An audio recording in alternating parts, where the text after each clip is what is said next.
8 ദിവസത്തെ സ്പേസ് മിഷന് പോയ American astronauts 8 മാസത്തേക്ക് സ്പേസിൽ കുടുങ്ങിയിരിക്കുകയാണ്. ഇതിന് കാരണം ബോയിങ് എന്ന കമ്പനിയുടെ ഫെയിലിയർ ആണ്. ഇത് ആദ്യമായിട്ടല്ല ബോയിങ്ങിന് ഇങ്ങനെ പ്രശ്നങ്ങൾ സംഭവിക്കുന്നത്. 2018 ലയൺ എയർ ഫ്ലൈറ്റ് ക്രാഷ് ആയിട്ട് 189 ആളുകളാണ് മരിച്ചത്. 2019 ഇത്യോപ്യൻ എയർലൈൻസ് ക്രാഷിൽ 157 ആളുകളും. ഈ 2 ക്രാഷുകളുടെ ഉത്തരവാദിത്വം ബോയിങ്ങിന് തന്നെയായിരുന്നു. ഈ 2 ഇൻസിഡന്റിന് ശേഷം ഇന്ത്യ, ചൈന, US ഉൾപ്പെടെ പല രാജ്യങ്ങളും ബോയിങ്ങിന്റെ ഫ്ലൈറ്റ്സ് ഗ്രൗണ്ട് ചെയ്തിരുന്നു. കൂടാതെ ബോയിങ് കമ്പനി തന്നെ അവരുടെ പല മോഡൽസിന്റെ പ്രൊഡക്ഷൻ ടെമ്പറലി സ്റ്റോപ്പ് ചെയ്തിരുന്നു.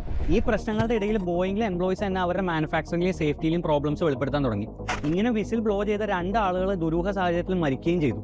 2018 തുടങ്ങിയ സേഫ്റ്റി ഓഡിറ്റ് അന്വേഷണമൊക്കെ ഒന്ന് ഒതുങ്ങി ബോയിങ് കൂടുതൽ പുതിയ മോഡലുകൾ ലോഞ്ച് ചെയ്ത് കൂടുതൽ എയർലൈനുകളുമായിട്ട് ഡീലൊക്കെ സൈൻ ചെയ്ത് തുടങ്ങിയ സാഹചര്യത്തിലാണ് 2024 അലാസ്കൻ എയർലൈൻസിന്റെ ഒരു സൈഡ് പാനൽ എയറിൽ വെച്ച് തെറിച്ചു പോയത്.